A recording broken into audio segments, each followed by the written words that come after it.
Bienvenue dans cet épisode de Light Actu où en 5 minutes chrono, on vous relate l'actualité crypto du moment. Vous savez à quel point l'actualité crypto est capitale, vous savez à quel point les informations vont vite et à quel point une information est capable de vous rendre riche dans le monde de la crypto-monnaie. À la une aujourd'hui, nous avons Satoshi Nakamoto qui apparemment fait son retour. On verra exactement de quoi il s'agit. Nous avons également l'affaire FTX qui bat son plein car son fondateur SBF, Sam Bankman-Fried, est actuellement en train de comparaître au tribunal aux États-Unis. Et enfin, nous avons le Ripple qui gagne à nouveau contre la SEC. Une prise de valeur possible, potentielle pour le Ripple. Allons-y, let's go.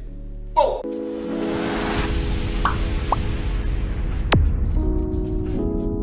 Le 2 octobre, un utilisateur sur Twitter, sur X, qui se fait appeler Satoshi Nakamoto et qui a le pseudo Satoshi, fait un message sur Twitter. Bitcoin is a predicate machine. Over the following months, vous allez découvrir des éléments de Bitcoin qui n'étaient pas explicitement précisés dans le white paper.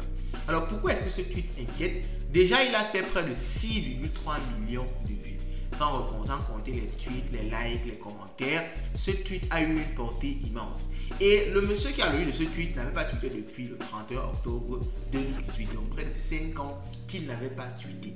Et un tweet comme ça, à quelques jours du halving, ça éveille forcément beaucoup d'inquiétude, en même temps de l'excitation, en même temps de l'inquiétude. L'excitation parce que beaucoup de personnes se demandent est-ce que c'est le vrai Satoshi Nakamoto? De l'inquiétude parce que si c'est le vrai, Satoshi Nakamoto possède près de 1 million de bitcoins. S'il vient vendre ses bitcoins, ça va causer un crash immense sur le marché du bitcoin. Mais beaucoup de personnes disent que non, c'est un fake, c'est un faux compte. Et c'est même pour ça que juste après son premier tweet, il a également tweeté que le 3 octobre, Bitcoin a été créé pour tout le monde. Le next halving va nous montrer à quel point on va quitter, n'est-ce pas, des récompenses de trading vers les frais de transaction. Et beaucoup de personnes ne veulent pas qu'ils disent la vérité. On veut l'interrompre, on veut que tout le monde se taise. Et 2024 sera l'année du dragon. Donc il a terminé par cette phrase-ci. 2024 sera l'année du dragon. Mais beaucoup de personnes disent que c'est un fake. Il y a également cet article sur de Bean Crypto qui soutient cette thèse-là que c'est un fake en précisant que Mike McDonald, donc Mike de McDonald, a essayé de le contacter et il dit que hey, I'm assuming you got this Twitter handle either via push sharding or the previous owner having the account spell and you'll be the first to notice.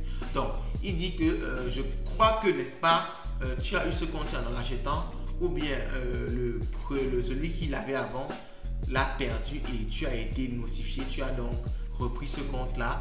Moi je veux l'acheter et celui qui est censé être Satoshi Nakamoto a dit que 3 bitcoins c'est bon pour lui.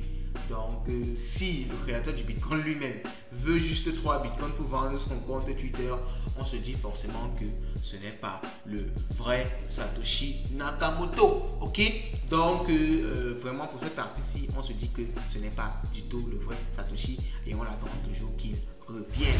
On passe à la seconde news qui est le procès de FTX, l'ancien CEO, le fondateur de la plateforme Sam Bankman-Fried. Alors vous le savez forcément, la plateforme a fait une faillite incroyable, des milliards de dollars qui ont carrément disparu. Et le procès a commencé avec le calendrier suivant. Ça a commencé le premier dimanche, le 1er octobre et ça va s'enchaîner comme suite là. Donc vous aurez les jurys, vous aurez les trials, vous aurez vraiment l'ensemble, le calendrier de comment ça va effectivement se passer. Donc pour ceux qui sont aux États-Unis ou bien qui voudront être informés de tout ce qui se passe, regardez ces différentes dates là. Ok, donc Sam Bankman-Fried, un escroc international. Alors il y a vraiment beaucoup de témoignages qui accablent actuellement ce monsieur. Il y a déjà selon la biographie que un célèbre Michael Lewis, un célèbre rédacteur de livres, est en train d'écrire. Il aurait proposé 5 milliards de dollars à Donald Trump pour que Donald Trump ne se présente pas aux élections américaines. Alors pourquoi il l'a fait? Peut-être parce qu'il n'aime pas Donald Trump ou alors peut-être parce que Donald Trump ne devait pas servir suffisamment ses intérêts s'il gagnait les élections présidentielles. Il y a également cette révélation-là comme quoi 8 milliards de dollars des clients de FTX, 8 milliards de clients des gens, l'argent des gens, aurait été viré sur son fonds propre à Alameda Research. Et il dit que ça a été juste une erreur d'arrondi. Vous envoyez 8 milliards et c'est une erreur d'arrondi. 8 milliards, c'est vraiment incroyable. Ce monsieur-ci a fait fort.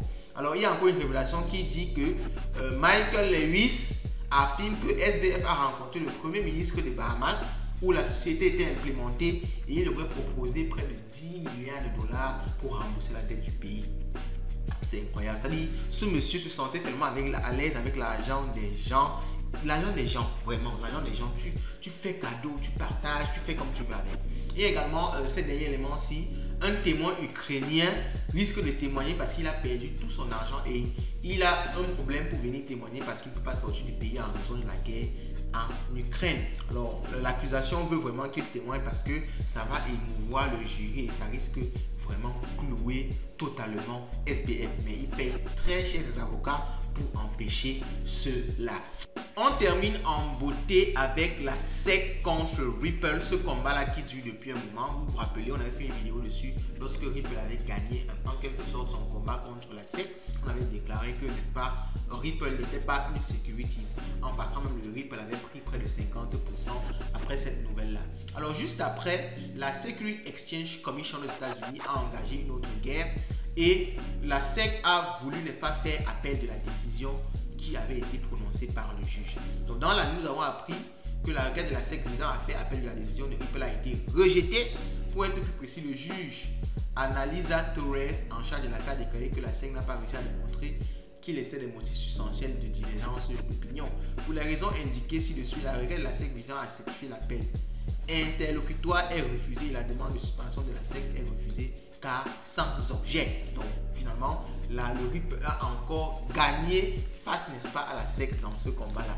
Et on va très rapidement regarder le cours du Ripple pour voir si effectivement ça a pris de la valeur. Vous voyez, le Ripple a pris 4% dans la foulée après, n'est-ce pas, cette annonce-ci. Et ça fait 6,73% sur les 7 jours. Et je pense même que dans les jours qui vont venir, ça pourra prendre encore un peu de valeur. Vous voyez à quel point l'information est capitale pour pouvoir gagner de l'argent avec les crypto-monnaies. Donc, à vous de vous abonner, liker, partager, commenter. Et on se dit à la prochaine pour de prochaines actus Light Actu. Let's go. Oh.